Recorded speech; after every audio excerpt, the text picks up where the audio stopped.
cancer diagnosis is one of the most life-altering things a person can hear. It doesn't just impact your body, it hits your mind, your spirit, your entire world. I had been not feeling well for about a year and had an incident where I had a really bad headache, and I drove myself to a hospital and had myself checked out. And before I could even gather my goods to go back home, my phone rang, and it was the doctor. Said, "Don't leave, you have cancer." So early in my career, saw in the community how regular people are affected by a diagnosis that may be the worst news of their life. And at that time, what we tried to do is we tried to match up a cancer survivor with particular patients who had the same type. I was in treatment and I got a call from Leonard, and he said, "Hey, this is Leonard from CanCare. I'm here to help you through this journey." And it was great because immediately I felt like, okay, here's somebody that gets me, who understands what I'm going through. What I love about the partnership between Aon and CanCare is that CanCare has been able to do that on a broad scale that transcends a neighborhood practice, that crosses state lines. You were able to pull me out. You did it.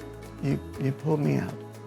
So what a blessing. What a blessing you were all along and still are. The team from CanCare joins me now. I've got Darcy Wells, President and CEO of CanCare, and Susan Sabo-Wagner, Vice President of Clinical Innovation from American Oncology Network. Ladies, welcome.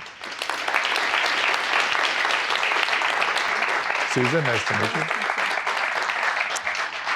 So, nothing more important than pure sport with this diagnosis. So, how did this get started?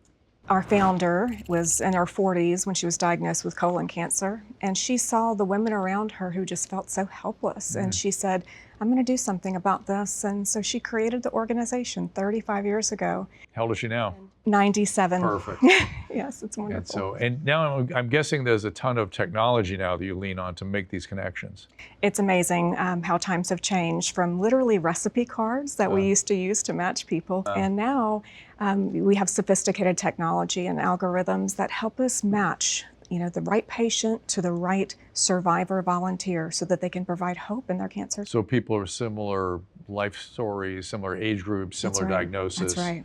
And you have stuff for family and caretakers as well? Absolutely. I mean, the caretaker role is so critical, and they're pouring themselves into the patient and oftentimes not taking care of themselves. And so we'll match them with a caretaker as well. And I understand you have a book for me and the audience. I do, and for the audience. This is CanCare's new book, Hope in the Face of Cancer, full of stories of survivorship, and we're giving those away to newly diagnosed patients across the country in hospitals. So Susan, how is Aon getting involved with it, the American Oncology Network? American Oncology Network is a large network of community cancer practices. So when patients are diagnosed with cancer in communities, they seek us as providers for the medical treatment, so for all the physical needs. And we have now partnered with CanCare for the emotional needs for our patients. And so we're very excited to kind of kick this off because we know that we can only do so much for patients, from that physical perspective.